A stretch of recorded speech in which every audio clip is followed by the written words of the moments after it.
everyone. Thanks for coming tonight. We really appreciate you being here. We started a little bit late because we heard there's traffic, but we also know there's a lot of people watching online. So we're going to go ahead and get started. So I just have a couple things to chat with you about. First of all, I want to thank all of you for being here. I want to thank our people who are watching online. Thank you for watching.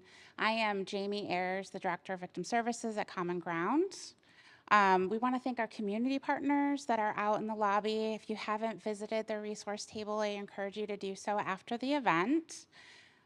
We also want to thank OVC TTAC for providing the funding for this panel and giving the Resiliency Center an opportunity to bring these amazing survivors to Oxford.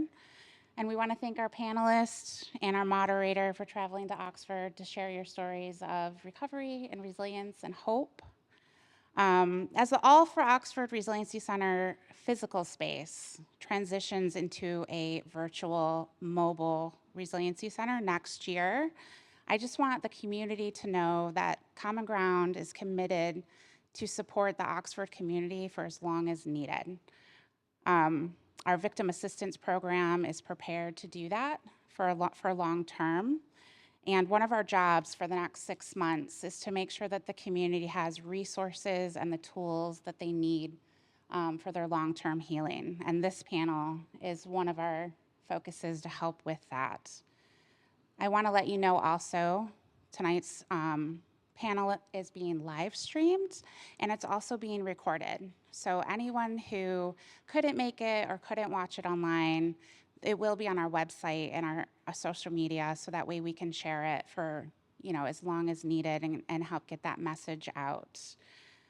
There's a QR code in your panel, and on there's a QR code for questions. And so we can field questions from the community online and here in person, and it will kind of group those questions together and try to answer those tonight.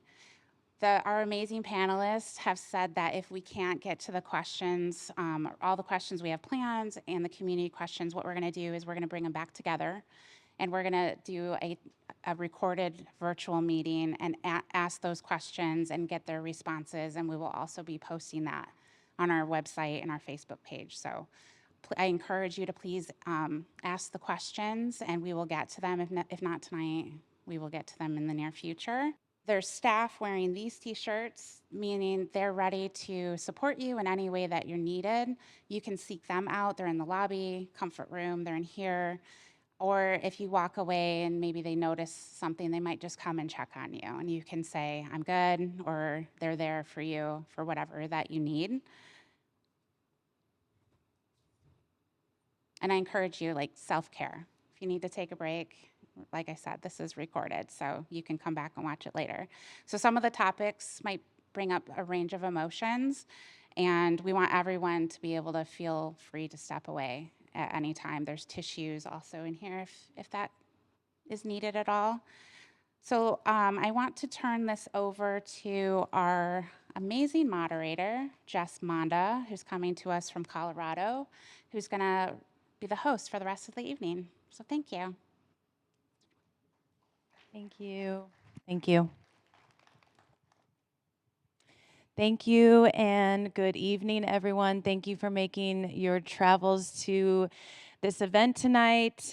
Thank you, Jamie and her team, and everyone behind the scenes getting involved with tonight's event, for their generous hospitality for us, and just really curating a very timely and hope-filled event tonight. We will be hearing from survivors from different communities, sharing their stories from their personal experiences. And in the spirit of tonight's sensitive discussion, our goal is to foster a safe space where we can learn together about the trauma recovery from mass violence events. A safe space where we can recognize that recovery after a mass violence event or any trauma is a unique and individual experience. I want to thank you, the community, for your courage and vulnerability in submitting your questions for tonight's panel. In order to stay on schedule, we have combined a lot of the questions, and I will be asking the panelists to keep their responses prompt. For our closing Q&A, as Jamie mentioned in that segment, we will be asking for you to submit your questions anonymously by 7 p.m. By using the QR code in your program. And as we approach 7, I will remind you that the window to submit those questions is closing, so we can get those questions together for the Q&A. To our beloved panelists, I just want to say thank you. Thank you for being here tonight. Thank you for your yes to show up tonight, to share your heart, to share your stories, to share your courage, and to share your fears too. Every part of your story and every part of you matters. And I know it matters to this community to be able to hear from you about your journey to resiliency. So we're all honored to have you today and your presence to be here. So I would love for each of you guys to share who you are, what community you come from, just a little bit about your community and you. If you want to start, Dan. Sure. Hello? Can you guys hear me? Okay. My name is Dan Williams. I'm a survivor of the 2012 Chardon High School shooting up in Chardon, Ohio, a pretty small community. I've since lived in Chardon and Cincinnati and now on to Evansville, Indiana, where I'm working as a chemical engineer in the manufacturing industry. Hi, good evening. Thank you for that lovely introduction. And just want to say that it's unfortunate that we're meeting under the circumstances that you are all facing as well. My name is Amy O'Neill, and I am a survivor from the Boston Marathon bombing, which is a little bit different than what this community has gone through, obviously.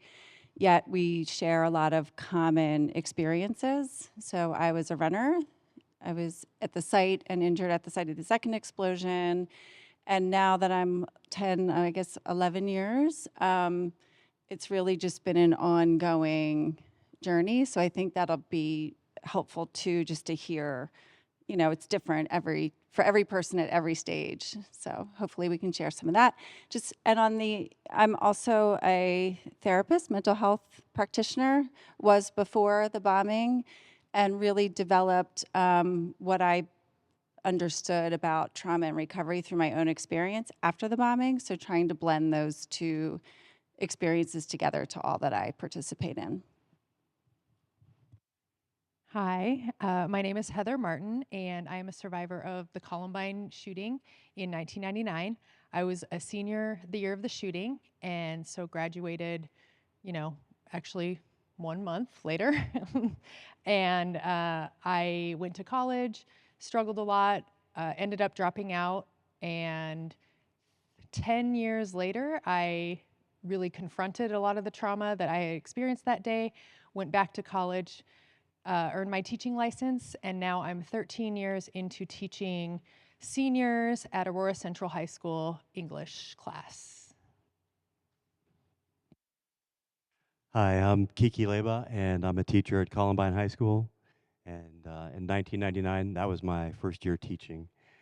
And I think, every year of teaching has been colored with gun violence. My experience has led me to work with a number of school communities, and I mention that just because we're talking about your school community. And in 2010, my middle son was leaving his middle school, and a gunman began to shoot a rifle, and so my family has been through 2 school shootings, which was certainly another piece of leading me to this advocacy. I've worked with Platte Canyon School in Colorado, where there was a tragedy there. Sandy Hook, that was a significant experience working with them. Arapahoe High, Marysville Pilchuck High, Umpqua Community, Freeman High, and Marjorie Stoneman Douglas, of course. We hosted students from there at Columbine, and also have worked with families from Uvalde. I'm an ambassador for an organization called Teachers Unified End Gun Violence, and I've also done work with the Giffords organization and the Brady organization.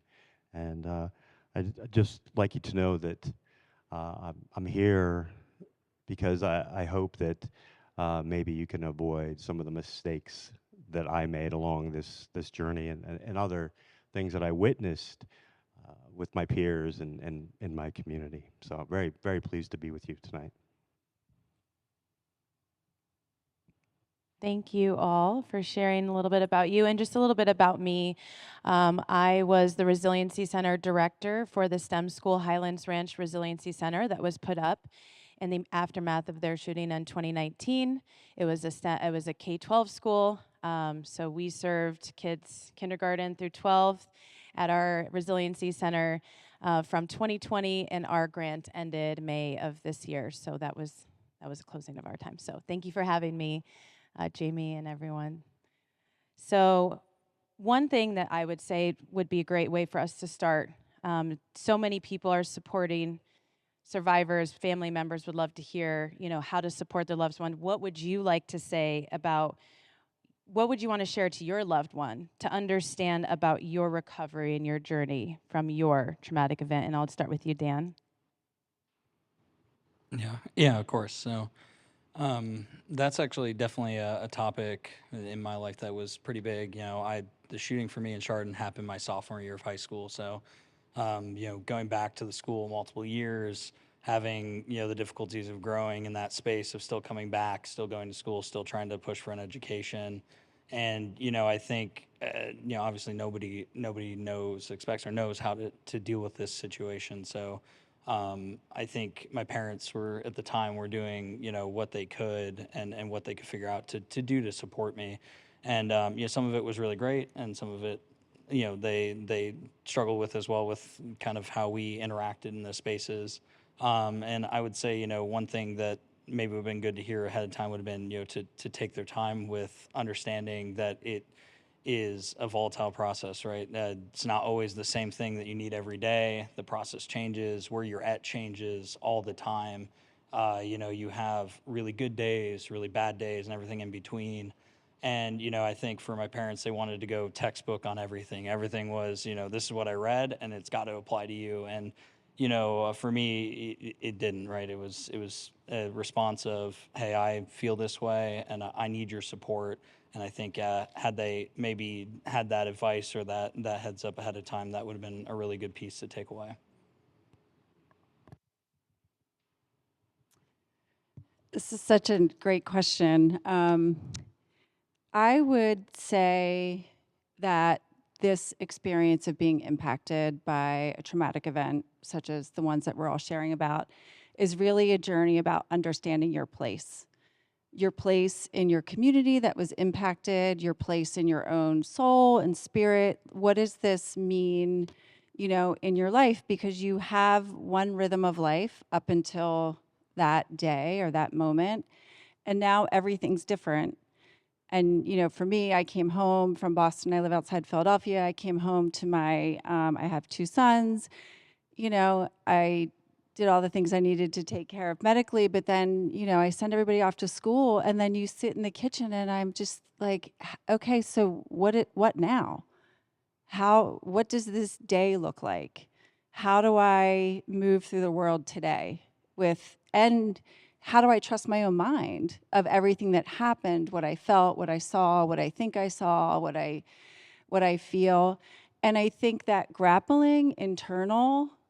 that internal churn for me was deeply private and personal.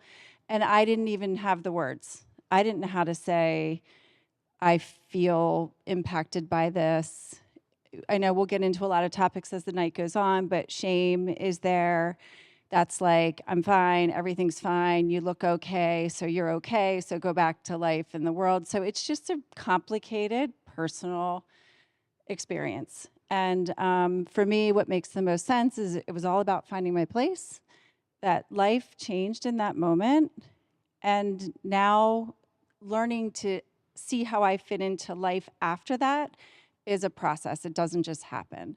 So I think that's what I would have liked to have known. Not that anybody can know that, right? But yeah, and that it was just private and personal, and it was going to take time, and it's definitely complicated.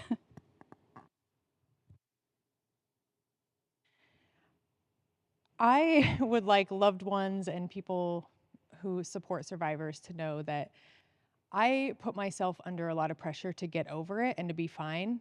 And I would say starting after, I have a very vivid memory of going to a party in that summer, so, you know, a couple months later, drinking a wine cooler underage, and out on the patio, and I started crying, and I was like, why am I crying? It's been 2 months. And it's wild now, 25 years later, that I was already pressuring myself to like get over it and to be over it at 2, 3 months, because you don't get over it. You work through it. Things change. Things get better. And I would also like them to know that well, now I guess they know this, but I will never be the same person that I was before the shooting. And that's okay. Like, I'm very happy with the person that I am today, but I am changed. I am different. I mentioned I'm a senior English teacher, so there's a lot of like writing, you know, the essay, like, write about a time when something changed your life. Like, and I have my students write that. And I just keep thinking every experience shapes who we are.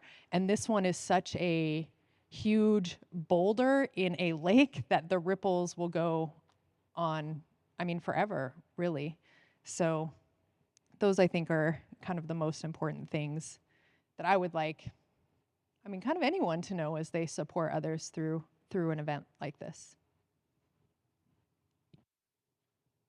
I think I would want, well, I can't help but think of my wife. And at the time I went through this experience, I had been through lots of therapy in my life, individual therapy and couples therapy. And I had always been a person who really liked therapy. And I felt equipped. I thought I had the tools to go through what was about to begin.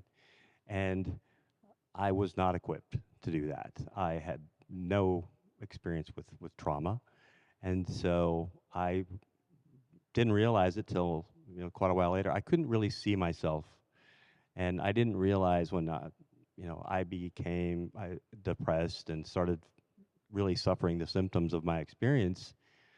It was several years down the road because I poured myself into work and taking care of students. That seemed paramount at the time. And so I really ignored my self-care. And finally, it was, I think it was about year 5, my wife did, essentially it was an intervention where she notified my principal that I was in this horrible place, and they made arrangements for me to not be in the classroom. And when she sprung that on me, she's like, yeah, I'm talking about this great program that you could do. And I thought, oh, I could do that on like spring break or this summer. And she said, I was thinking tomorrow. And that was a moment of surrender because this person that I love and trust completely saw this brokenness that I could not see.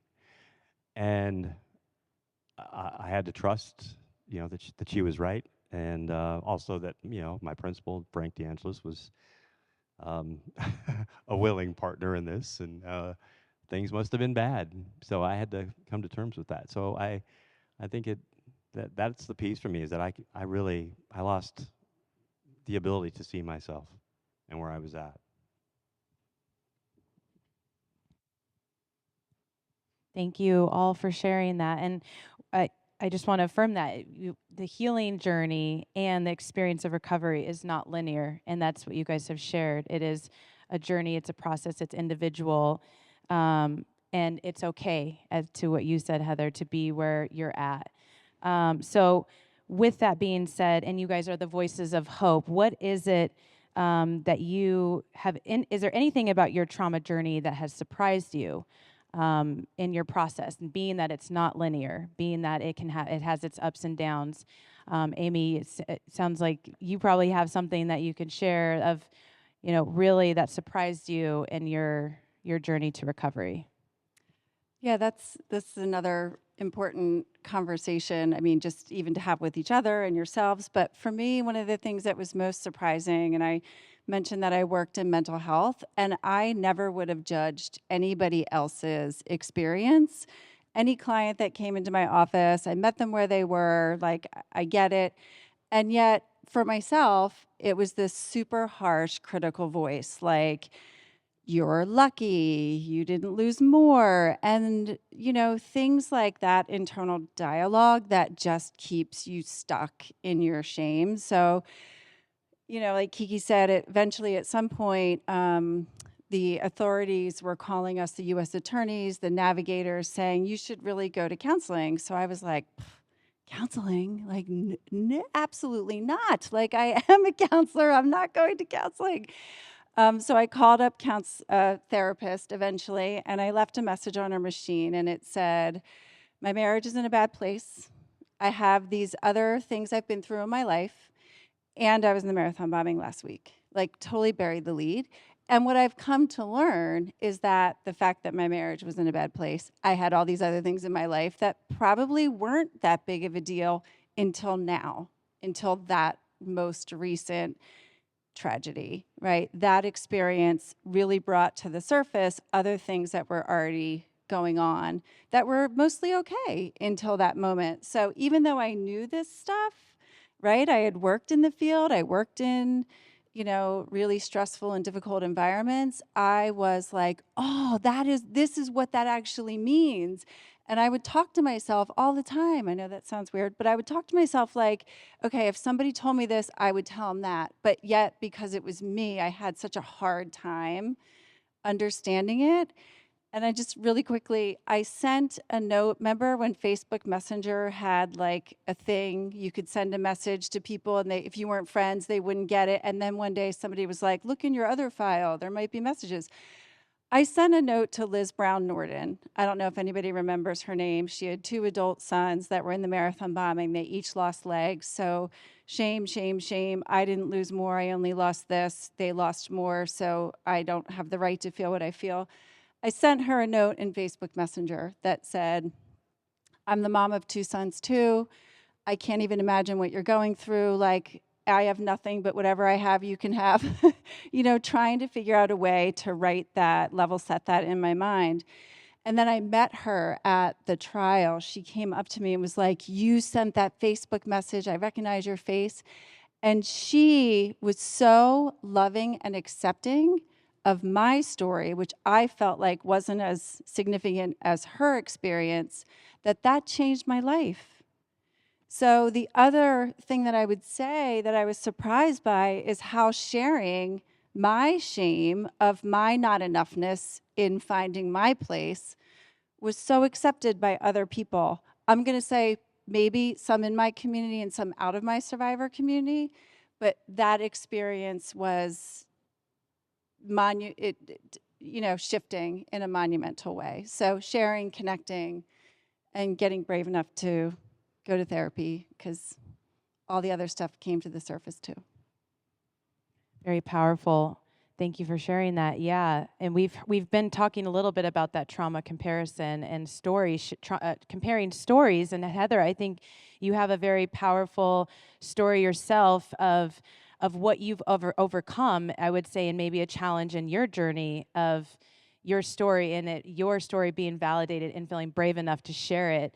Do you want to share a little bit about like how you overcame that challenge? I would say that would be a huge, probably a surprise too, and very encouraging to hear that part of your story, by the way.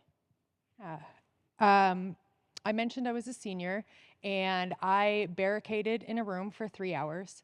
So I didn't see any of the actual event unfold. I did see the aftermath, and I did hear a lot. But I pretty much right away, I was already comparing my experience to other people's experience, that it wasn't bad enough. I didn't see this. I didn't know this person. And it was really dangerous, actually. It ended up becoming very dangerous for me because when I did go off to college, I developed an eating disorder. I started dabbling in drugs, things that were very different from the person that I was in high school. And again, I had changed as a person, but I kept telling myself like, oh no, this is just what you do in college. Like, this is what people do when you go to college, right? Like, try a little drugs, whatever, da da da da.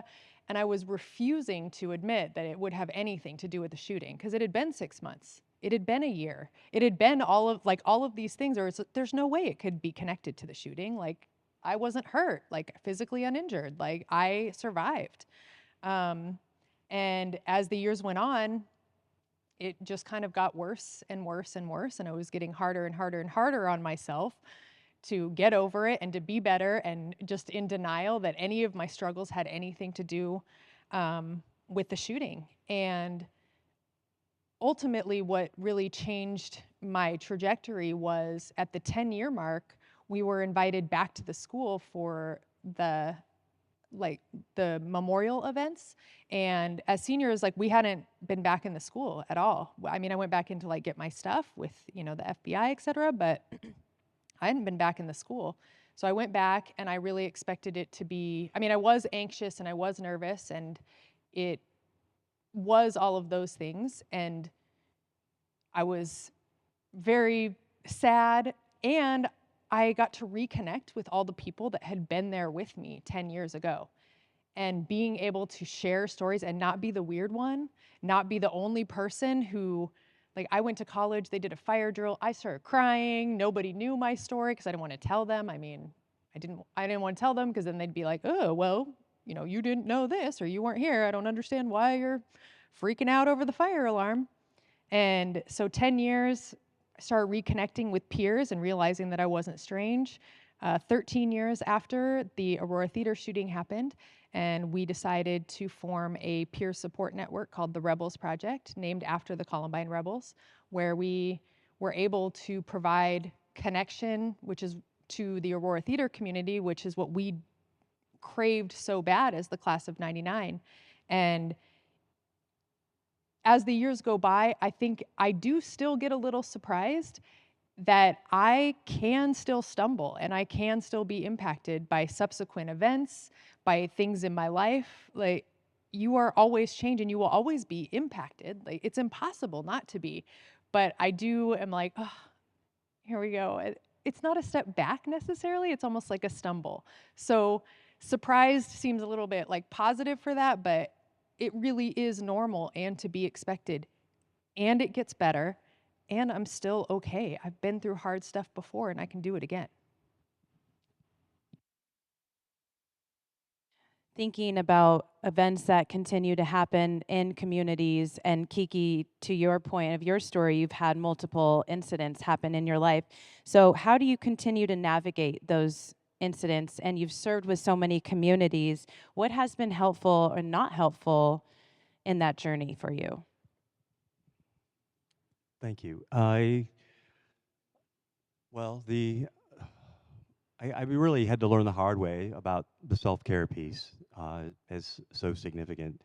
But you know, listening to Heather and thinking about the things that surprised me, and one of the first experiences that happened within 24 hours was I went from a very optimistic person, had always felt very, very optimistic in my life, and became a person that just immediately felt like that there was something else, you know, kicking ass and taking names, and I did not have any sense of hope of about what we had just been thrown into into this experience, and it was a very dark place, and many things around it that happened in the community seemed like they were associated with it, whether it was a police chase, a car accident, anything. It just felt like bad things were stacking up,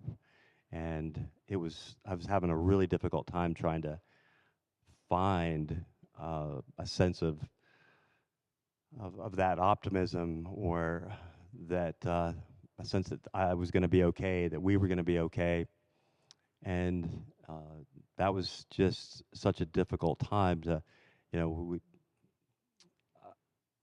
attending. You know, we had memorials for 2 weeks before we even began to discuss returning to school, and trying to find that purpose and that hope was such an unexpected thing. I never would have believed that overnight I could feel like such a different person than who I was.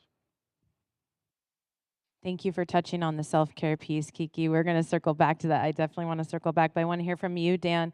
And you've had a couple of things stack up on your experience as well. What about your trauma journey has surprised you that you would like to share with the community? Yeah, so for the shooting at Chardon, it happened in the cafeteria. And at the time, I'd walked from the cafeteria to a trailer for health class, and we were always there for morning announcements and whatnot. So when the shooting happened, I was actually in the hallway, like 20 feet from the gunman, and we ended up scattered all over the building, and I think, there was a piece where when I entered back into the school, they had put up a ton of different posters and cards all over the school. And when I entered the building, it looked really different. So, it wasn't as difficult for me to be in that space or be in that hallway. But, there was a time when, the community, especially the other students, wanted the cards and things to come down. They're ready to move on. And, I was like, oh, God, please don't do that. I'm not ready. This is the only way I can enter the building. And, I think that really surprised me. I think at the time, I was like, oh, I think I'm doing pretty good. I'm moving forward. And, they came down, and it took a long time for me to really enter that hallway again, really put myself in that space. And, at the time I was like, people were in different spots too, and I was struggling with survivor's guilt. I was like, I wasn't injured, I didn't have anything happen. I really shouldn't be. I should be able to walk in this hallway. This should be easier for me. And then I was mad at other people who weren't near the hallway, and like, why are they upset? And also, then I was mad at myself, and I'm like, why am I upset because of this? And why, And I think survivor's guilt is that like endless loop, that endless cycle that nobody wins in survivor's guilt. It's a way that you keep yourself down. Everybody keeps themselves down with it. And, trying to like move through that and overcome was really big. And I know Amy talked a lot about events that happened in the past, but, even moving forward in the future, when things happen, they can bring back things. So my freshman year of college, after I moved away from my support group, like Heather talked about, when she graduated, we actually had the gunman escape from prison very close to where I went to college. And, having that event and that triggering space where I didn't have the people I used to lean on, I didn't have the resources that I used to have, when I was in high school, that was a very difficult place to be.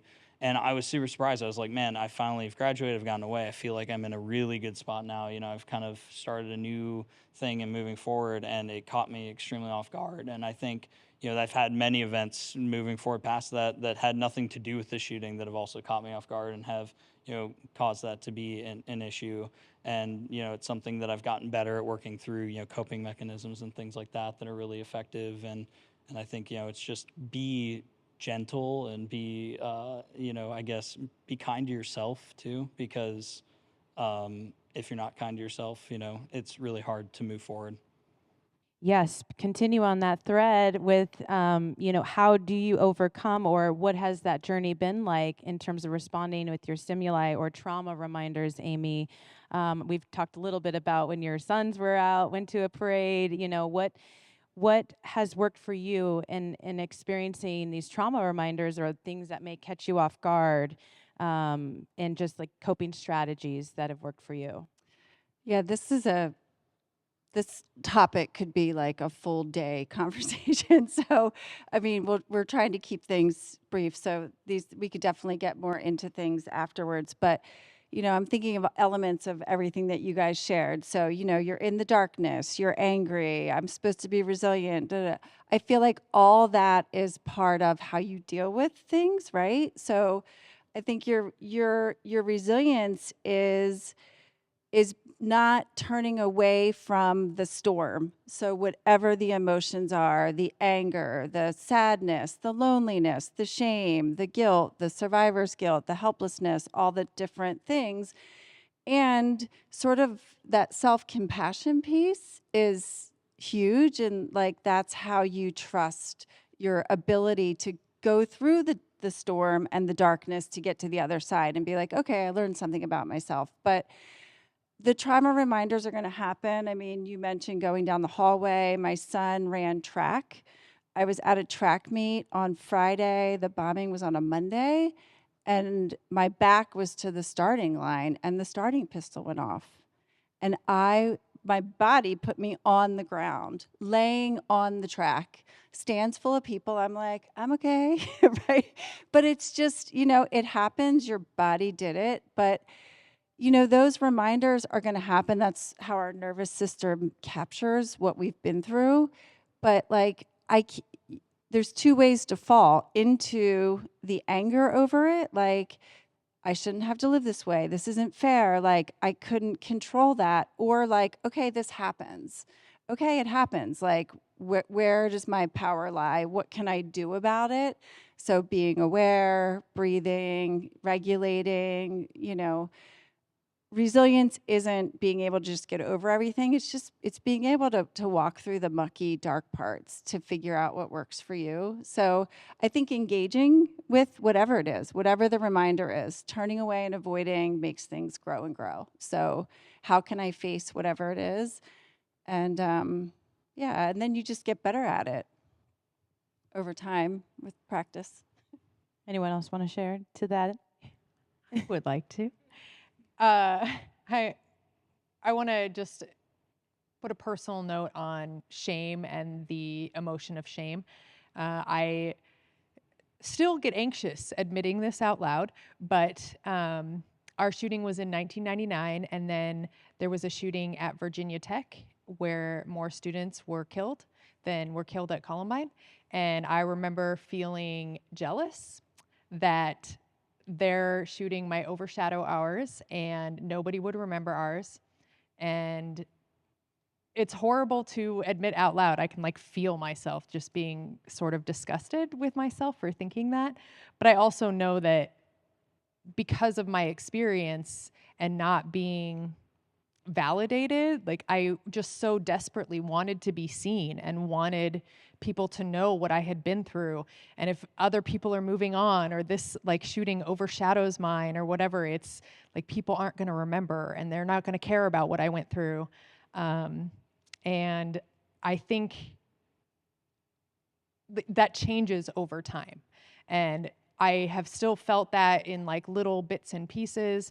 But really confronting that, as Amy mentioned, of like naming it for what it was, really changed the way that I think about it. And I don't feel that way anymore. And I am very intentional with, telling people when I do connect with other communities and travel, like, this is a feeling that I had. I went to speak with the Pulse community, and it coincidentally was very close to then the Route 91 shooting. And I was like, hey, I just want you to know that if you're feeling this, like I have too, and that is a normal human reaction, I think. And a lot of them were really grateful that I did say it out loud.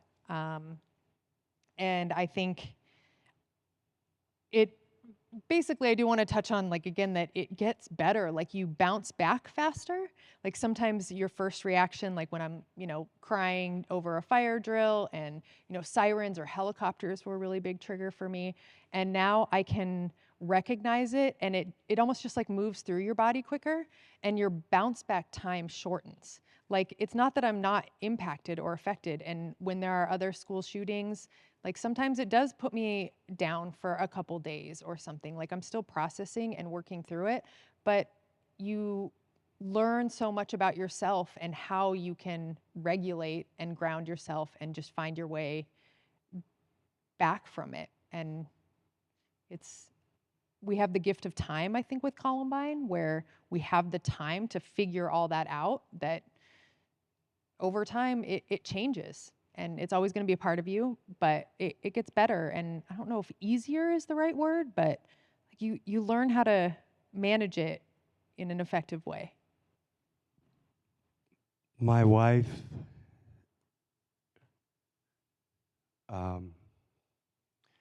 she would say that the man she met and fell in love with died that day. And that would piss me off so much. And I heard her say it many times. And finally, we were returning from an event. And I told her, I'm like, you got to stop saying that. I'm right here. And she turned to me and she lit me up and told me, that was her truth and that is her story. and that is how she sees me, and that was never going to change. And it was a moment that just kicked my butt. And this was years later. This was many years later. And I think I was in a pretty good place, but the fact that that still upset me was such a great reminder that the self-care and the trauma piece, it is an event like this is just thrust upon us, and what we do in the aftermath is, it really does say so much about us.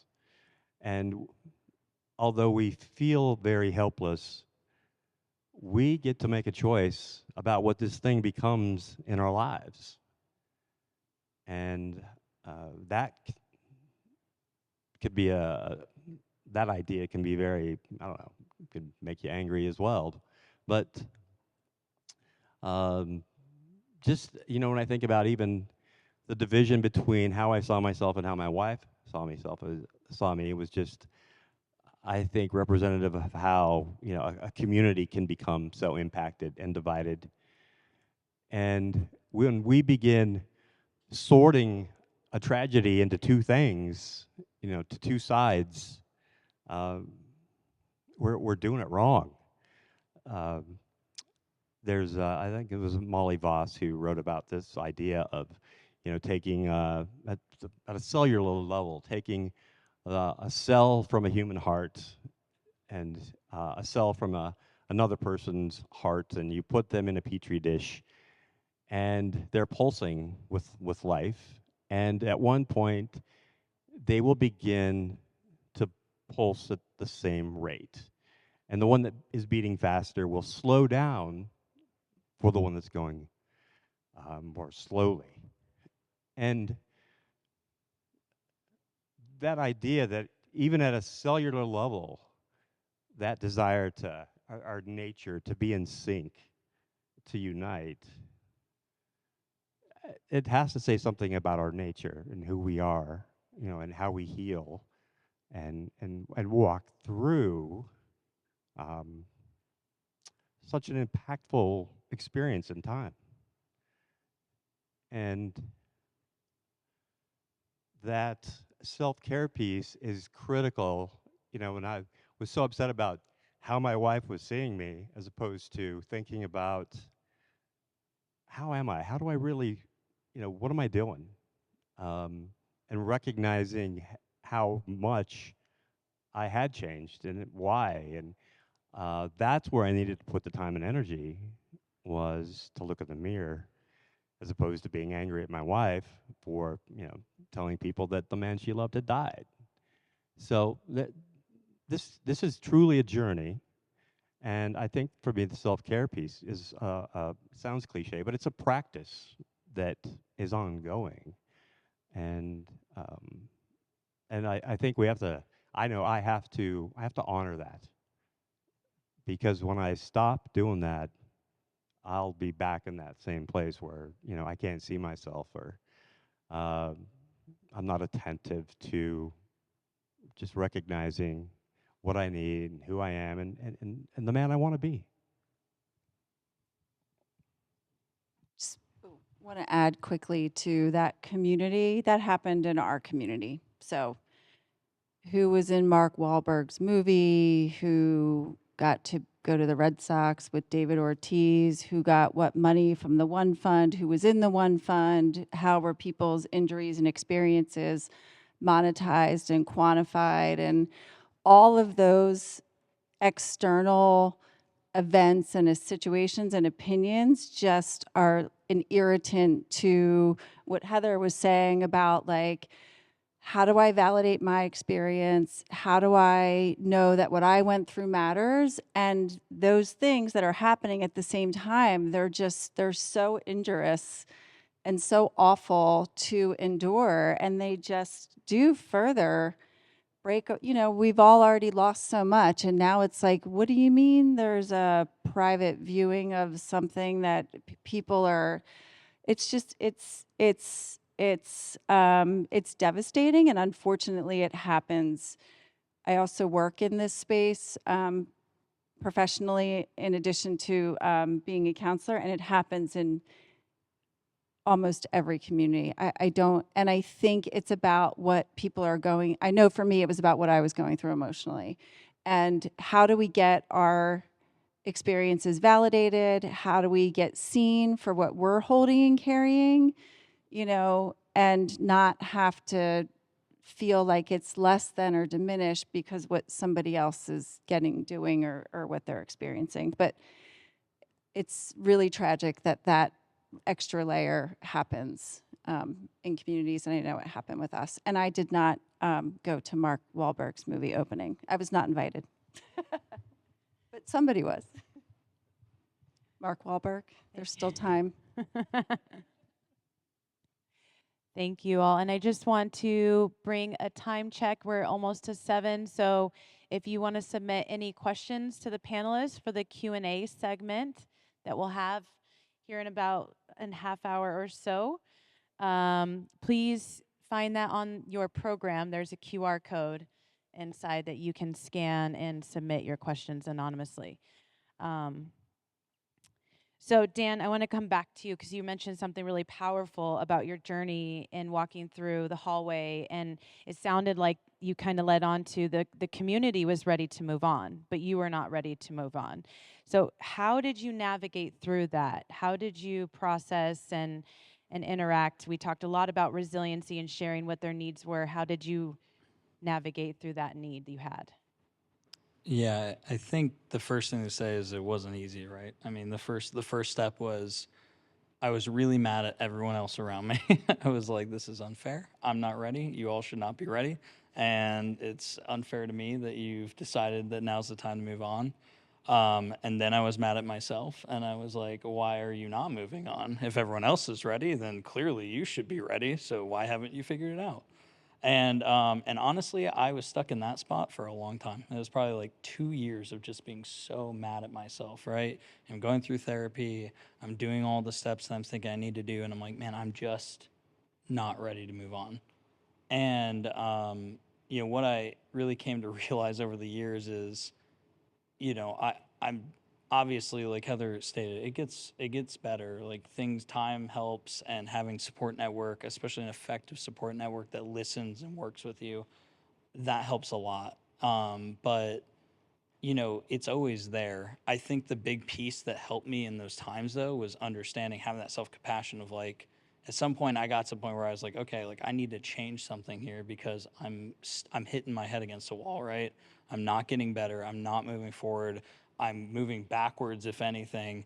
And I started to realize, it's like, man, why do I hate myself so much, really? And why am I so angry at how I'm responding to this? And after like really diving into that and digging into it and understanding, hey, like I need to have some of that self-compassion and understand that it's okay that I'm not moving at the same pace as everyone else. And it's okay that they're moving faster than me. And it's okay if people were behind me. It's not about a race. It's not about that anyone's trauma is more or less than anyone else's. It's that you need to focus on your journey, and you need to understand where you're at, because that's where your time and focus should be, because you can't help others, you can't help yourself, you can't help anything if you're still stuck in that rut. So I think at the end of the day, it was having that self-compassion, having that understanding that, it's going to take me time. And eventually I did get to a really good place.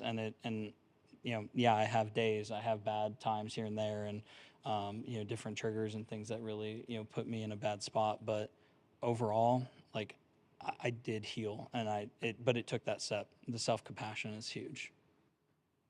Yeah, and I just want to acknowledge and affirm and celebrate that, because hearing your story and then experiencing Dan in front of us, who's so smiley and joyful, that is a testament to your journey and the work that you've put in, and taking that time to self-reflect and have self-compassion. So I want to honor you in that, and being able to share it now with everyone as part of the question one. What would be something that you'd want to share with your loved ones, right? Is being able to communicate the needs that you had and what you walked through. Sharing your story and your testimony is powerful in itself, because that is getting to share the hope for the next community that we hope never has to walk through anything tragic. But if they do, you have a story to share. So I just want to honor that.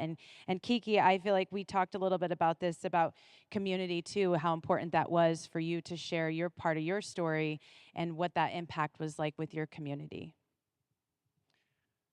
Thank you. The yeah, inevitably a community will want to move forward, and there's talk of moving forward. Uh,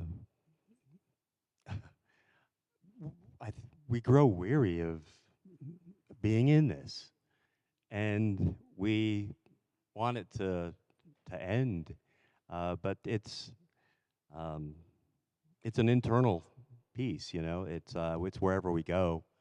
I had students that transferred schools to get away from what we were in, and inevitably they came back because they realized that they they were strange and weird at that new school, and they came back to be with the rest of us that were still walking through this journey. And the only way, it's cliche to say, but the only way out of it is through to move through this, and that's a personal journey. Was sharing with these guys earlier that back in the day when we had newspapers, one of our local papers on the Sunday edition, in big bold print, the headline was "Let the healing begin," and we we just couldn't believe the gall of this, this newspaper, this media outlet. Like, they could make this proclamation and we were all going to be fine. Like, okay, it starts now. And it just really pissed us off. Certainly those of us in the school community, because they had no idea what we were going through and what it looked like. And when you think about people with PTSD and all that it might entail and the many faces of that, but to be in a building with 1,500, 1,600 people with PTSD, most people can't comprehend what that looks like. And but as strange and weird as it sounds, I think we took some comfort in the fact that we were together, and we were able to lean on each other. It's really two different stories, there's those that they're sick and tired of it. They want to get out of it and move forward and not talk about it and don't want to deal with anniversaries and just everything else. But yet, there was still so many of us that were dealing with the mental health aspect, the PTSD stuff that I had no idea what that looked like, and yet in the classroom, we would have conversations about it. It was strange to hear people, trading stories like, "Oh, what antidepressant are you on? Oh, I'm trying this one now," and talking about anxiety attacks just very openly. And I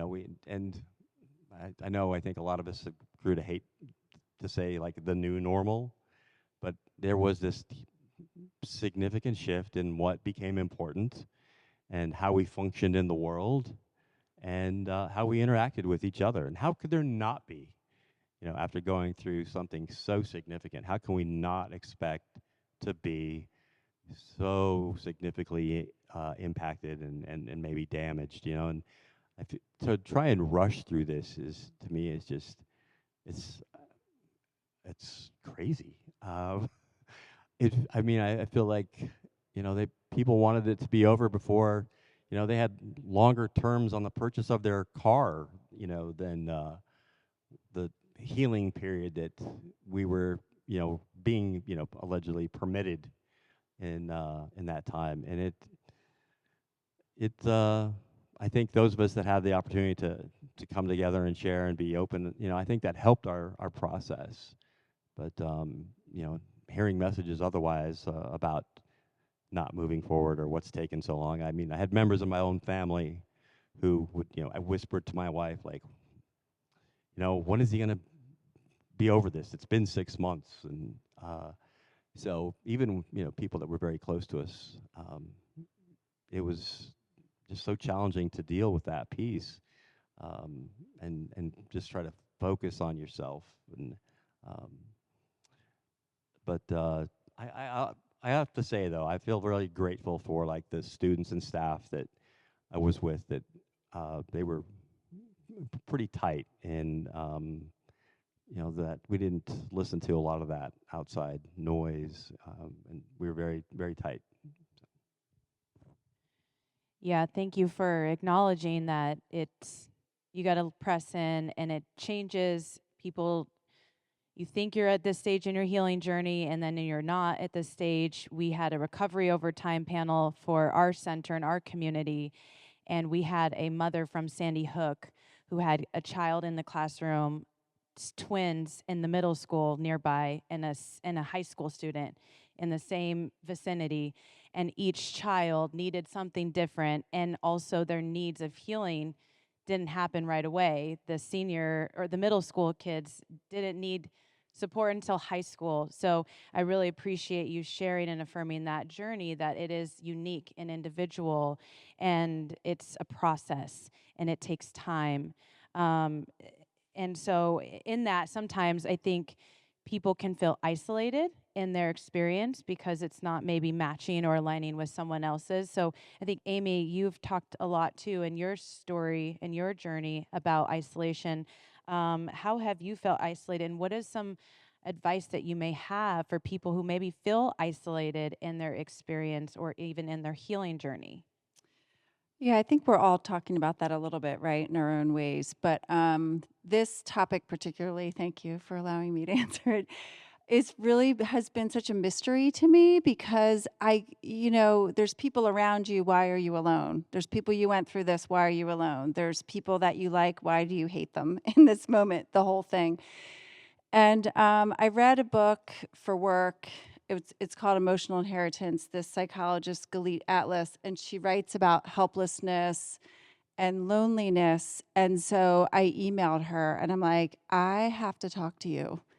And she was like, okay, let's set up a Zoom. And I'm like, oh. So I talked to her for like an hour about this topic, and it was guilt, shame, loneliness, helplessness. And she said the most amazing thing that I said, I'm taking that and I'm sharing it everywhere I have a chance to speak. And it's that helplessness is the worst state a human can be in. That sense of like, as a parent, I feel that way when my kids go out into the world. As a person impacted by the crime, I feel like that about my ability to change what's in my mind or what's going to happen or not happen. And we had this really deep conversation about helpless. So the loneliness is like, I'm afraid to show you what I fear about myself, right? So if I let you like see into me, will you see that I'm not enough? So I'm going to keep myself quiet, therefore lonely, therefore not connected, therefore not getting the validation that I need, therefore like withering into like a space that's dark and not good. So we talked a lot and I told her about my experience and about the work in these communities, and it was just such a meaningful conversation. And she said the most remarkable thing was that in that space of helplessness and loneliness, what we sometimes do is turn on ourselves. That's the anger, that's the shame, that's the I'm not enoughness, because turning on yourself is better than being helpless. Right? So we turn on each other sometimes when we're helpless. Like, it's your fault, my fault, can't do this, can't do that.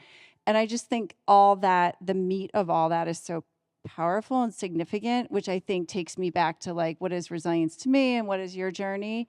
And it's being like, okay, life is different. I'm now in a full-on discovery process. I wouldn't have emailed this person before I was going through this. Like, what do you mean by all this? And why do I feel this about what you think? And so it just led to really important conversations. So loneliness is trauma lonely, and trauma lonely is like, nobody knows what I don't know how to say yet. Right? So what I didn't know how to say was I was helpless, I was alone in this, I was ashamed about maybe not having lost more. And so reaching out to people, having those conversations, emailing the author, whatever it is, I think helps you find the words you need, which takes you out of the aloneness. So that's why I think that topic is so important. Yeah, a very, very important topic, absolutely. And I think, Dan, you've kind of led on to early on in your recovery some of the important pieces where your group settings and how important community was. I want to hear a little bit about that. And then, Heather, I'm going to ask you a question, and then we're going to do a speed round. Okay, we're speed round of self-care. And then we're going to do a little break, a 5-minute break, just to give everyone a stretch or two. And I'm not sure I acknowledged this early on about the questions. If you are online, you can also submit your questions in the chat as well, so we can include your questions. But yeah, Dan, share a little bit about how that group rapport and group setting in your community and that support system was important for you early on in your journey. Yeah, so immediately after the shooting happened, our school pulled quite a bit of resources together to get some mental health professionals in the school, get us at least set up with some resources ahead of time as much as they could. And I know for one of them, we did group therapy, and especially immediately after that. Well, first it was I don't need this. I'm in such a good spot. No way, nothing's happening. I'm good, which came crashing down pretty quickly into that feeling. And, and then it got into the same feeling of like, the guilt of feeling, hey, I don't deserve to feel the way I feel. And we go to these group therapy sessions, and I'd be sitting there like, I can't say this. If I say this, everyone here is going to think I'm crazy. Everyone's thinking I'm out of my mind, and everyone's going to judge me, and I'm not, I don't deserve to feel it. And then somebody in the group therapy session would say it, and I'm like, oh, okay, at least I'm not alone in that feeling. And I think that's such a big piece with it is you don't think other people think what you're thinking. And a lot of times pretty much everybody's thinking some form of what you're thinking. And I think it's the fear of being ostracized, or the fear of not being accepted in what feelings you have, that will keep you from doing that, keeping you from saying things. And I did that with my friends a lot. I didn't want to tell my friends anything. I let that pull me away. I let that, really be like, oh, well, I don't want to hang out with my friends. I'm a burden. I can't talk to them. I can't express this feeling because they're not going to understand, or they're not going to want to be around me because I'm downer, I'm depressing.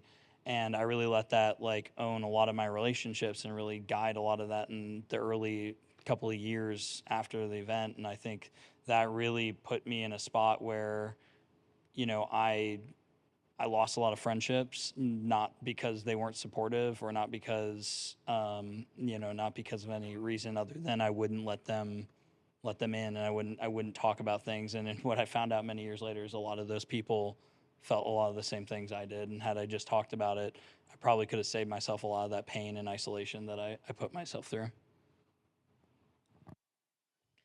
Thank you. And just want to acknowledge part of that group and resources that you, Heather, have co-founded. Just want to say thank you for starting the Rebels Project. I know that has been so pivotal and a pillar in the STEM community in their healing journey.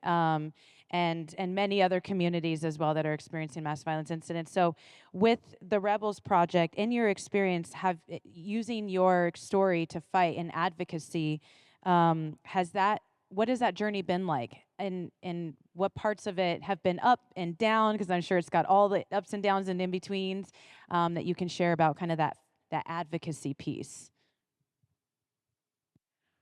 I mentioned earlier that we didn't start the Rebels Project until 13 years after the shooting at Columbine High School.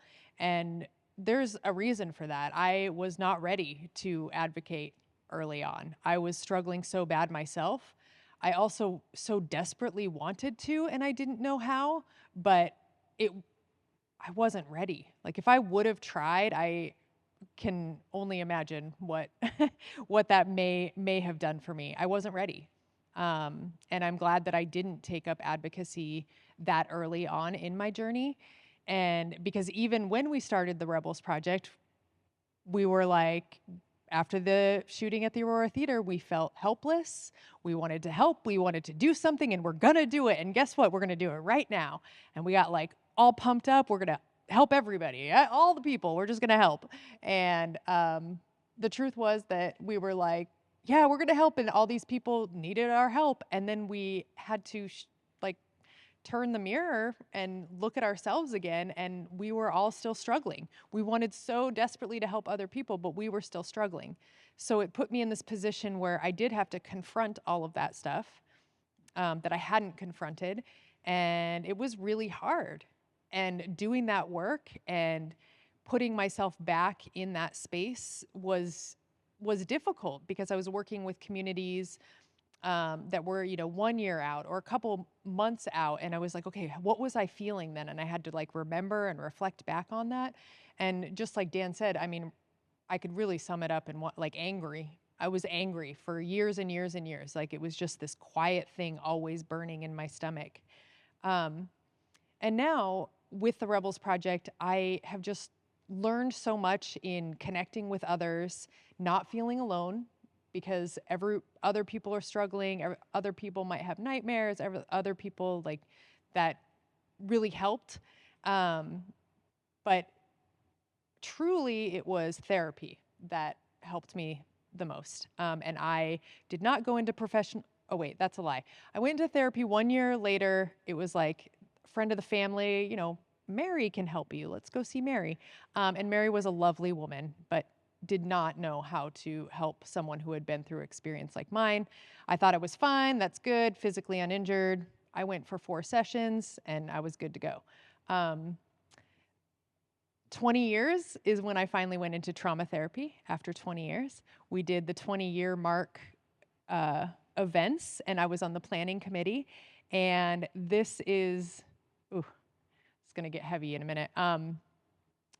I did not connect with any parents of the victims from Columbine in all those years. My survivor's guilt was so bad that I could not connect with any of them. I just couldn't do it. I couldn't be in that space.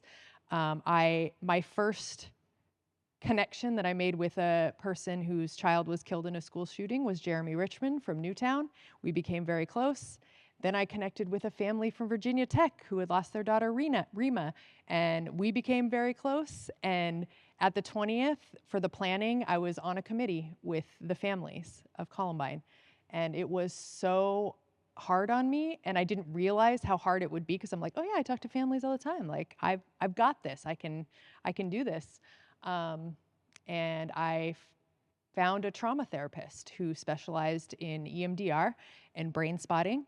I did it pretty heavily for a couple of years. I still go back every once in a while. I do some brain spotting.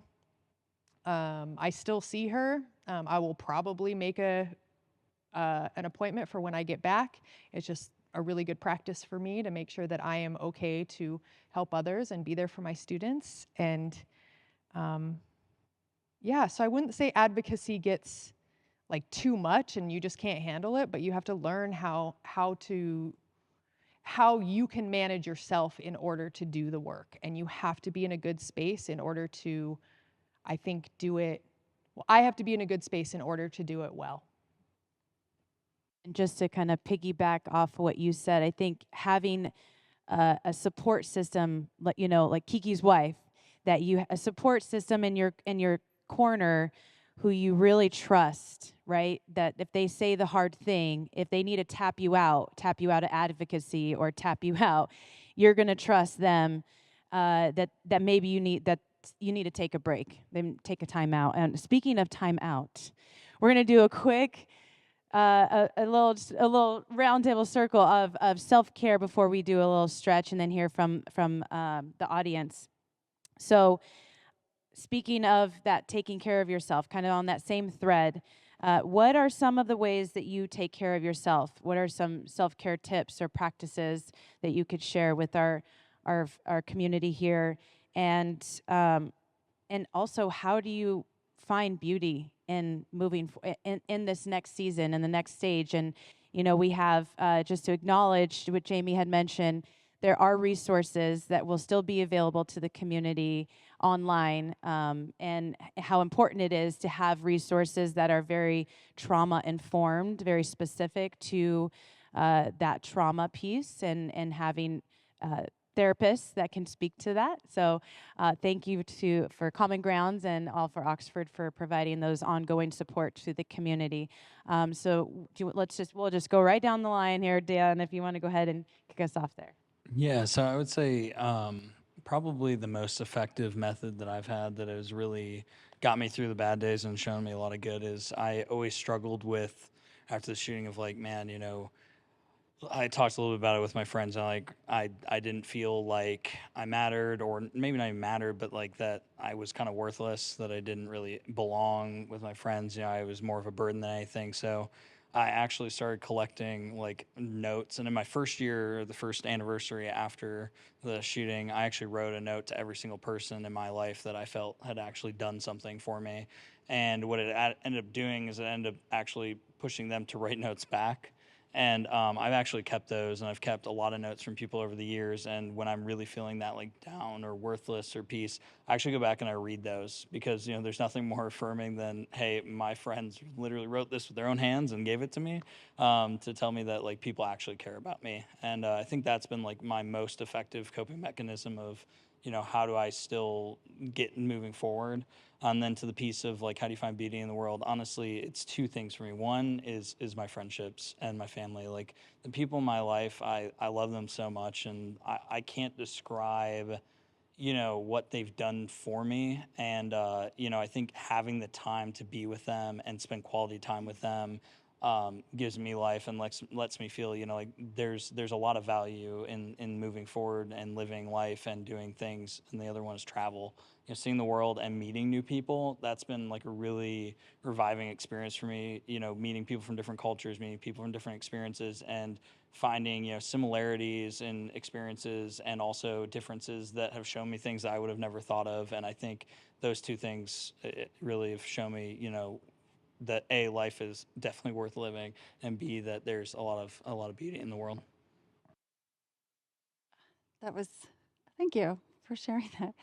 I think it's mindset and mindfulness. So for me, mindset is, I know you mentioned earlier, Jess, my sons wanted to go to the Eagles Super Bowl parade when they finally won once, which was not last night. And I thought this is like such a horrible idea, and this is how life can go really wrong really quickly. So I wanted to say, no, you can't go. And they have to go, right? So it's sort of like holding those two things true at the same time. So the mindset piece is like, life is hard, bad things happen, some extraordinarily unimaginable things happened, and somehow we figure out how to carry them and keep going. And I think when you allow yourself to do the things that you love to do, it helps. And just like the two things are always true, you can always have two things true at the same time. Something really bad that you're working through, and you can laugh or travel or meet new people. I like all those things too. But I think the mindfulness is particularly helpful for me, sort of just stepping into spaces like feet on the ground, like what does it look like? What does it smell like? What does it feel like here? What's happening? And just really getting into that joyful space of experiencing something. Yeah, and just two things are always true. I mean, yeah, just mindset. I really appreciate walks in nature. That is something that really, really helps me, particularly if there are dogs involved. So anything involving dogs, hugging dogs, petting dogs, looking at pictures of dogs, videos of dogs, brings me joy. Therapy, I mentioned. And I think the one that travels through all of those pieces are being present and breathing. And what that means to me is the deep calming breaths, sometimes taking a minute and breathing before, responding or whatnot. But even with the helplessness piece, as the Rebels Project, we're like desperate to help right away. When are we going to get there? Who are we going to help? How are we going to do the things? And it's like, step back and breathe a little bit, make sure that you're okay. And if Columbine is any indicator, like we just wanted everyone to leave us alone right away. So like take a breath. It's going to be there and people are going like you are going to be able to help and you just need to breathe and just find that slow your heart rate down a little bit and ground yourself. For me, it began with a really great trauma therapist, and she kicked my butt. Um, Man, I loved learning about how my brain worked and what was happening with my body. I was really fascinated by that. So every time I went, she would always have articles for me to read, and it was really, I don't know, it really got me engaged with beginning this, this journey, I guess. And uh, then I also kind of have like my daily practice. I have I love as a writer Mark Nepo, and I have his Book of Awakening. It's just this little daily meditation type thing. And I every day at work, I get there really early in the morning, and I will do some reading, and then I will bust out my journal and kind of just write what's on my mind, or I will maybe just envision my day and how I'd like that to go, and um, just noticing where I'm at. And it feels like such a routine now. It's just I just do it without thinking now. That's significant. And then certainly taking just the joy and the people around me, and uh, great peers, amazing peers that I work with. There's not too many of us that are still there from that time period, but uh, incredible connection, and then and of course former students as well over the years. And I just it's been such an amazing journey. There's so much more, so many more good days than bad ones for sure. And of course family, and grateful for my wife to always who never would hesitate to let me know what's going on, and in a sometimes a challenging way, but I think with love, and so I really appreciate all those things now. Kiki, if you host a poetry slam, I am signing up. I know you got all those beautiful like poetry and writing in that journal. You have such an amazing, beautiful, big heart. And just thank you for sharing all of that with us. And thank you all for sharing some great tips and tools and strategies on just really about being present. It sounds like just getting quiet and being present, and how important relationships are in that self-care piece and seeing the joy in life. So thank you. We're going to take a quick short break here, about 5 minutes. So I'll see everyone back here at 7:35 for the last Q&A segment. And the restrooms are out to the right. And there's some food out there. And Jamie has maybe a parting thought here. Oh, you got questions? Okay. Yes. All right. We could take a little break. See you in 5 minutes.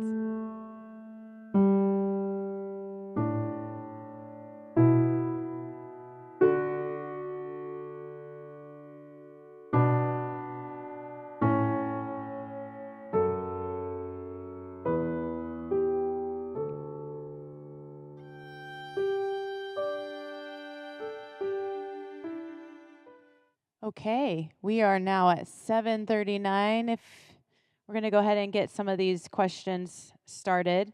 We do have a great amount of questions, excellent questions here for our panelists. And just as a short reminder, whatever questions we don't get to today, we will be having a follow-up online event with some of our panelists. And also they have offered to stay about 30 minutes, or depending on what time we end this panel, afterwards. So you can certainly come up and they will be here to ask direct questions if maybe one of your questions didn't get answered. So I think for this final segment, I might just ask the question, and maybe just as a panelist, raise your hand if you feel like you can speak to it, or if I know your story, I might just direct it to you. Question number 1 here. Did your communities face such a divide in the years after? And what are your feelings on how to how to navigate that?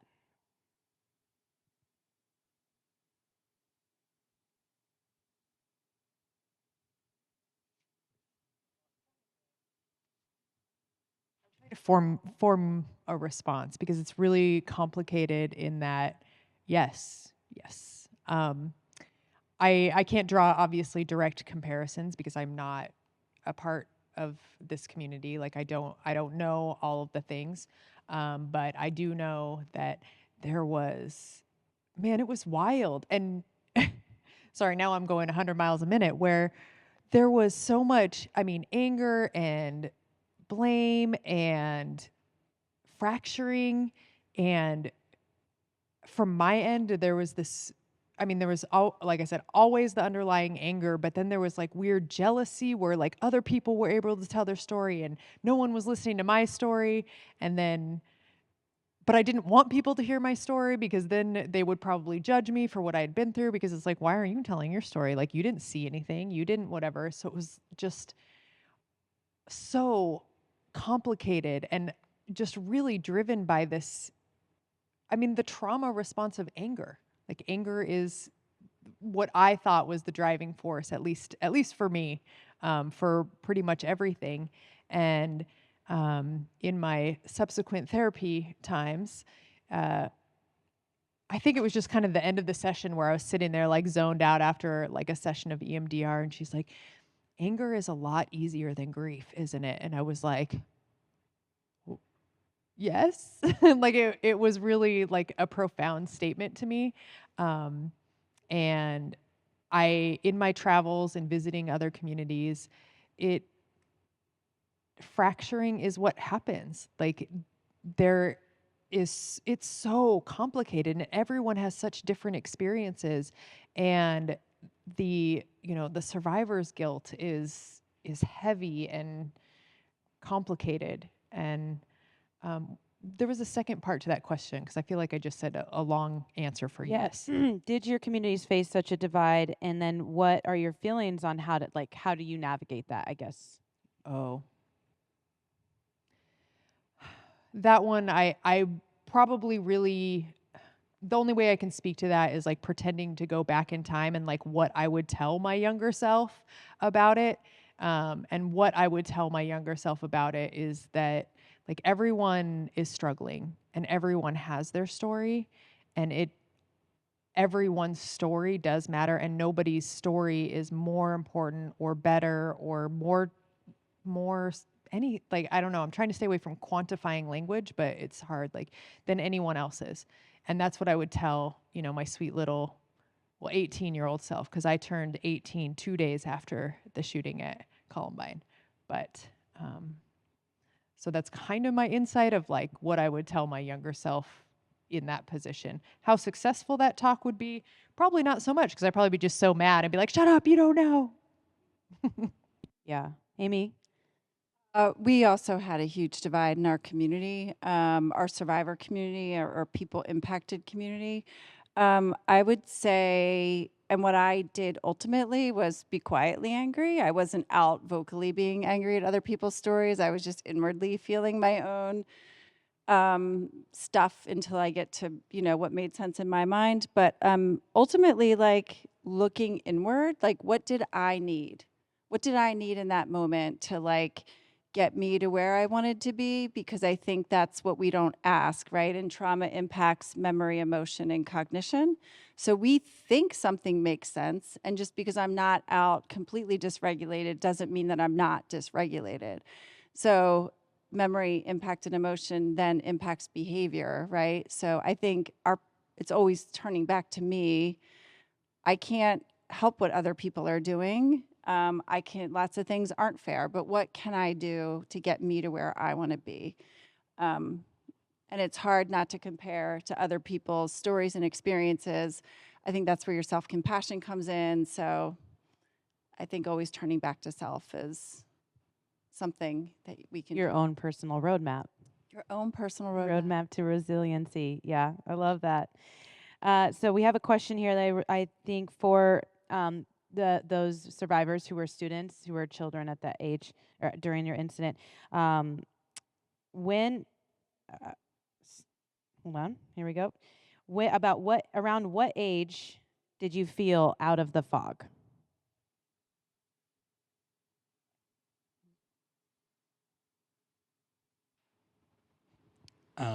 I think to start with that is it took a long time. It was not while I was in school, I'll tell you that much. I pretty much don't remember my junior year of high school.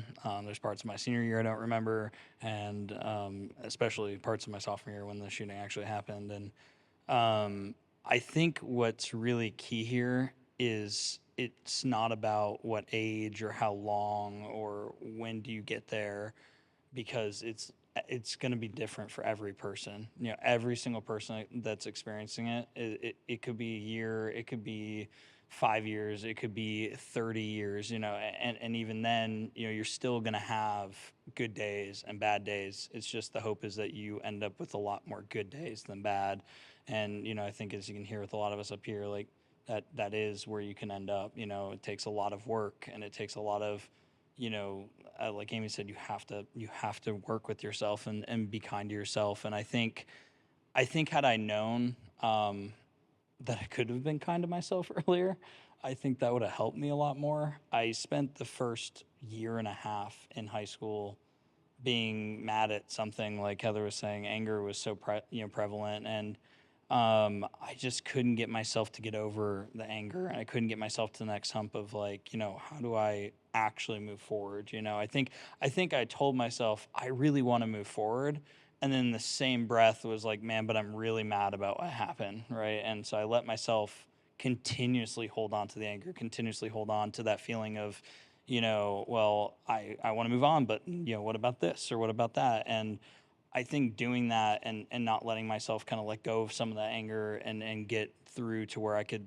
have some of that self compassion, I think that made it take a lot longer. I mean, it really probably for me wasn't until, man, I would say like 6 or 7 years after the shooting that I felt like I was finally in a place where it felt more normal. You know, that it finally felt like I was getting somewhere with myself, and I was, you know, and that's 6 or 7 years of doing constant therapy and 6 or 7 years of, you know, working on myself and seeing what worked for me and what didn't work for me. And I think had I learned to be kind to myself earlier, maybe that journey could have been shorter. But I think the big piece of this is don't push yourself, don't rush yourself. Your journey is your journey, and if it takes you a certain amount of time, that's okay.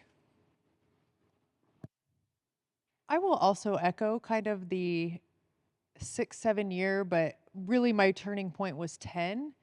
Um, and I also just want to say that like the anger doesn't just go away, you know, or like you deal with stuff and then you just have no more anger. I still feel angry sometimes. I feel angry when other shootings happen. Sometimes I feel numb. Sometimes I don't feel angry. And then I'm kind of mad at myself for not feeling angry. And then, you know, by reaction to various events changes. Um, and sometimes it can put me in a little bit of a fog again for a couple days of, you know, going back to that space. But there really is no, you know, one timeline, and it changes. Thank you, guys. I think Kiki, you can actually speak to this based as a teacher, as a educator, and well, I think currently this may be more so Kiki than Heather. Um, this the freshman class at the time of the shooting is graduating is spring of 2025.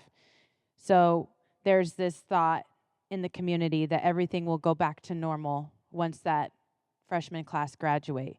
What are some of your thoughts on that, and what have you experienced in your own community? That freshman class I was really tight with that class. And I remember that last week they were there and taking the time to talk with them because we had been through so much. And we just had a connection that was just very uncommon. And as a teacher, a staff member, I felt so sad when they left because I knew when they were gone that it was just going to be us screwed up staff members that were left, and I felt like we were going to be so visible, like to the students who were coming in who didn't know us, and that we were going to look so broken and screwed up. And I never wanted to feel like that or look like that, but uh, those students who were there, I felt like they got it. We were very open about how we were doing and where we were at. And it was really tough when they left, and yet I know they were so ready to go. They they had been through. I mean, they endured the most. They went through so much scrutiny in the media. They had the most unlike high school experience that you could ever possibly have, and they were they were pretty pissed about it. Yet I I understood that, and for me the I guess the good piece of that is I'm still connected with many of them today, and we maintained contact over the years, and it was just a time that, I mean, those were relationships that were so amazing and unexpected. But at that time, yeah, it was very difficult, and maybe I'm sure other people felt differently about that. All the students were going to be gone, and I know Frank, our principal, his pledge to our community was that he was going to stay when, like, every student that was in school at the time, kindergarten all the way up, he was going to stay until they were all the way through school and graduated, and he did, and he stayed beyond that. That's sense of duty and just love of that community. So and it was real mixed. I don't have a simple answer for that one. It was I know I'm sure they were glad to go, and I missed them. I have three questions here that I'm going to combine into one. So what were some of the biggest things in terms of maybe tangible resources that got you through the early days, the early stages of your recovery journey? I think for me, I talked briefly on it, I think at the beginning, but I think for me, the group therapy session was huge. I think having a soundboard of people with, like experiences in different capacities and different ways, and having people that you could say something to and not get the response of someone panicking over the response of what you say, or I think that was a hard part, right? Having people with those experiences and utilizing them as sounding boards is huge, and I think having that in a therapeutic setting was massive. I think having this therapy to do that was huge. I think we're fortunate enough to have therapy on staff at the school that were there that I could lean on, and we're pretty good. And I think leaning into therapy early helped me a lot. It took a long time, but I think that helped me with some of the impact on the front end. And then I was very fortunate, and I know I had some friends that were not as fortunate, but I was very fortunate to have an amazing support network. I had friends and family that I could lean on that, even on my worst days would sit there and let me, yell at the world or cry or, complain about something, and did it, without any judgment. And I think, having that support and that network there for you to be you at the time you really need to be is massive.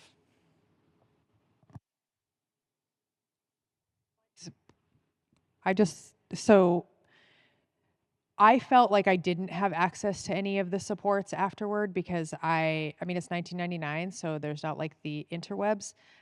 They were like mailing stuff to my parents' house, like, these are the resources. And I had like moved out because I'm like, I'm 18. This is what you do when you move out. But as a teacher in 2021, we had a shooting across the street from our school where 6 of our students were shot. and it was students who did the shooting. So it's not considered a school shooting because it wasn't on the school grounds, but we were in lockdown, and none of the students, thankfully, were shot fatally. But the biggest piece, because it was under investigation, like it's a different animal. But I think the thing that helped me the most was being able to kind of buck up this courage to be vulnerable and share that this was hard and that I was still struggling. Because when I was able to share that with my students, they were like, oh, somebody's finally talking about it. Like us too. Like everyone was sort of just like holding their breath. And then finally, and I don't want to say like I was the game changer, not like that. I mean, in my world with my students, I was the one who just opened up those doors. But it was really like being able to share the really hard things, even though knowing that, I mean, somebody is going to judge you and somebody is going to whatever, but like that I think is what I needed after Columbine. And that's what I tried my best to provide for my students at Central. Yeah, I just want to acknowledge that community piece and resources, and just give another shout out to All for Oxford, the Resiliency Center and their team for providing that safe space where you can really be with your people and process and heal and scream or whatever, or pet the dog because the dog's so cute. So thank you for the work that you guys have done for this community. And then also just to highlight ongoing resources with the Rebels Project is a great way to plug in with the community of other mass violence incident survivors, to have those group settings where you can really feel heard and seen. So thank you for sharing that. I think, Amy, maybe you can speak to this. Do you have advice for parents who have anxiety from the tragedy, and how they feel when their kids are away, but they're trying not to let their anxiety hinder their children's healing? Yes, because I was the victim in my case, right? So my anxiety was about my kids were 10 and 13 at the time. So how am I supposed to let them be in the world, right? Because I remember Columbine, I remember many shootings, I have my own personal experience. And so it's super scary to, like, what do we do? How do we move forward with this world that we have? So as a parent, I had to get myself in check big time because Kiki's wife had an intervention. My children had an intervention for me. They were like, Mom, we have to go and do and be, and consequently that was really good for them, because I was like, well, you never know, be careful, always look for your exits. People that look shady, they're like, whoa.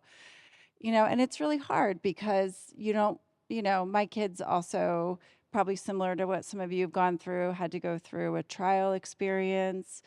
My 10-year-old at the time asked me if it was okay if he had feelings about the death penalty. I mean, it's very complicated. But I think, in terms of the anxiety's real, and there's a ton of research. This is my research side of me. There's a lot of research that says when my anxiety's bad, my kid's anxiety gets worse.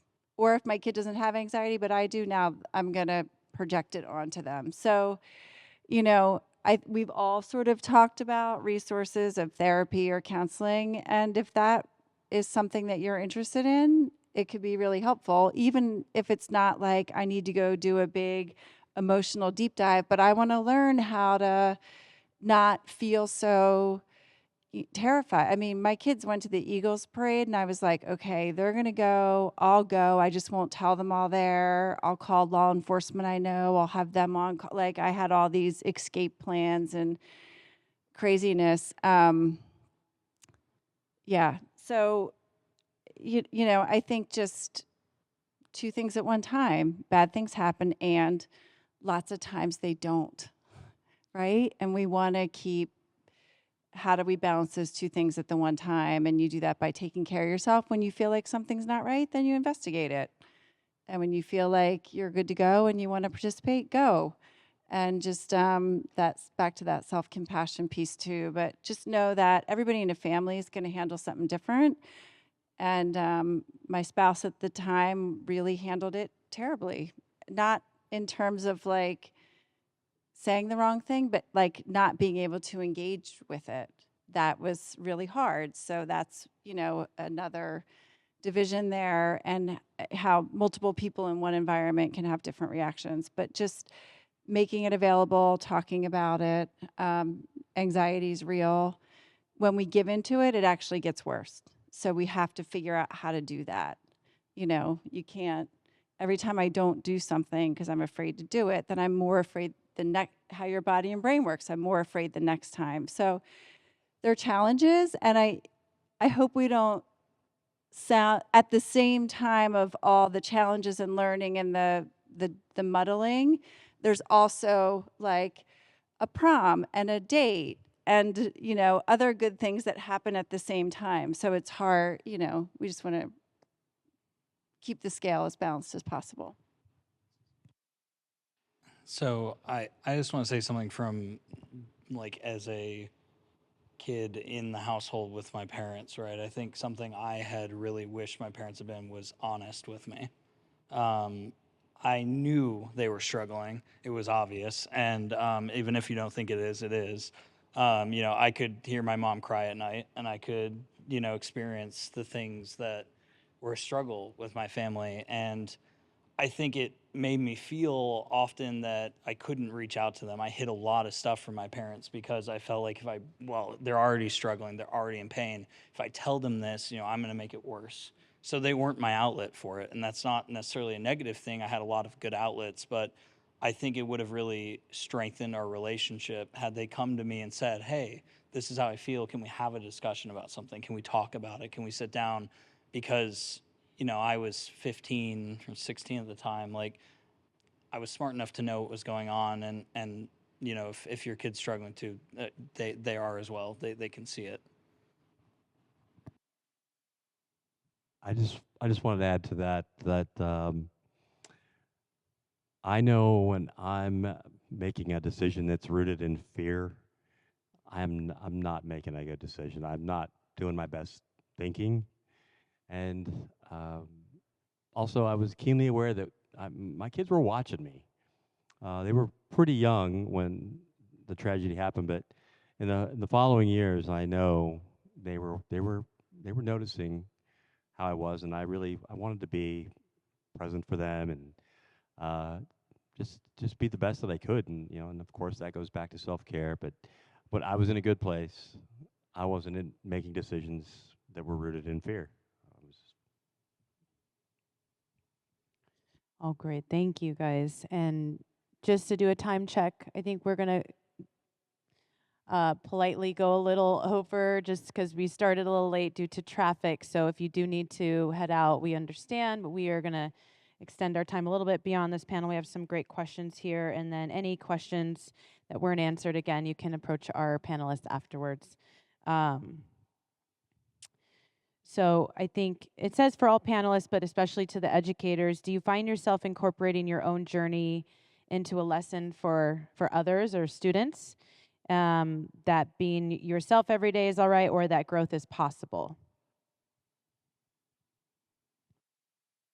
I teach seniors, so it's very age appropriate for them to know my story. I initially started telling them my story because I didn't if we had like a lockdown drill and they were being fools, like, and I freaked out on them, I wanted to know like why I was freaking out on them, like that there was a reason for it. So I ended up telling them that because of the lockdown drills, and um, the unintended consequence was me being vulnerable and sharing my story. They were much more willing to share their stories and their struggles and their trauma with me. And while I am a teacher, I'm not a therapist, I'm not a counselor, it did give me the opportunity to connect them with the resources that might help them in that moment. It also makes me more human to them. And then as far as like lessons go, now, I mean, like genuinely like a day-to-day lesson, sometimes I can show newspaper articles and look at, this title versus this title. I teach English.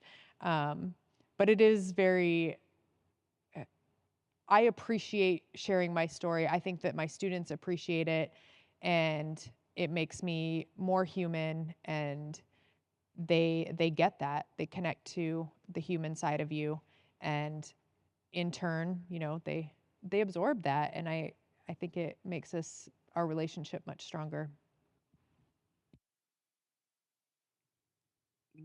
Inevitably, it's going to come up. And I've always been an open book about my experience, but I also feel like our students deserve to know the history of our school and not have to go online and to encounter weird websites and false information and myths about the events that transpired in '99. And I had a student who I learned that he was doing that. He was our student body president. And he was going to be speaking at the 5-year anniversary, and he had gone online to find information because he didn't know who he could ask. And that I was just so upset by that I just pledged that I was always going to make that information available. And then also in 20, I can't remember, it was 2010 maybe, book, yeah. My freshman, I was teaching honors English, and my class, we do an independent book, and they wanted to read the Columbine book by Dave Cullen that had just come out.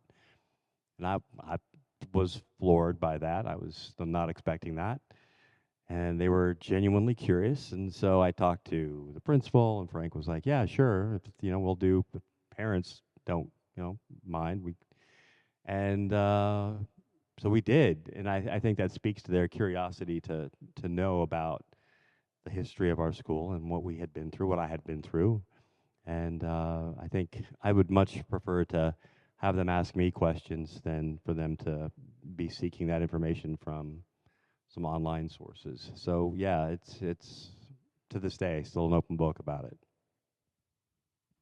Can I just add something to the conversation? Because I think from the behavioral health perspective, right, you two are people that have engaged with your process and your journey and got help and support and made sure you're safe witnesses and good advocates. And I think, I work in this space too, and it's so hard, right? Lunch, support staff, custodial staff, lunchroom, teachers, administrative staff. There's so many levels, and everybody's impacted so differently, and some people like to talk, some people don't like to talk, some people are still in shame trying to, right? So I think if people are in a space to do that, that's awesome, and if they're not, that's understandable, right? And I think that's such a private, and I just wanted to say that's just such a private and personal, and it's a gift when you can do it, and it's just, and some people can't, and that's okay too, right? And I think that's where the resources and the support staff come in handy, and the peer support. Other survivors. Okay, I think we have time for maybe one or two questions, depending on how fast we answer here. Um, what would you say to community members who were distanced from the event, who didn't have students in the building, that have really struggled in the aftermath? Actually speak to this directly. So I was a part of a large-scale research project, and 9 communities were surveyed at the community level. So 3 strata of addresses from the center of where it happened. And people in the community struggle, full stop. Even if you aren't directly there, it's your community. This is not just a school shooting phenomena. It happened in Chernobyl, and there was a Madrid train bombing. The town that the train was going to, it never got there. That town struggled. So phenomenologically, that is real. I mean, there's something about the innocence in which you move through the world that changes when it's close to you in some way, shape, or form. And then you have the formula of who the person is. If you have prior trauma, if you have not a good social support system, if you have other factors that make you more vulnerable. So, you know, that those studies are being done and it's coming out and it's validating that despite proximity, Heather mentioned a ripple impact, that it's far and wide. And if you identify with the community that's been attacked, if you're a parent with a school-age child that goes to a different school, the Pulse community, that LGBTQ community across the world struggled. Same with when Colorado Springs happened. So, you know, it's tricky, right? Because we're all talking about your own experience getting validated, and then there's somebody that lives 5 miles away, and they're just, yes, yep. And because they are doesn't mean that yours is less. So how do we keep trying to sort that out? Get to All for Oxford Resiliency Center. This is a very important topic for me. I feel like there are extended family members and community members who never feel like they can raise their hand and say, I'm a survivor, because they didn't know anyone or they didn't see anything, yet they're highly impacted and struggling. And I know this was also the experience for my wife, and I think many partners experience that, that they don't feel like that. You know, and also I have to say the victims and survivors from Vegas, having a community that is from all over the country, and then, you know, they're scattered after that and feeling very separate and isolated and alone. How do you begin to, you know, feel like you're a part of when you're just all over the place? And you know, get to your resiliency center, to your therapist, and hopefully you'll, you know, get some connection.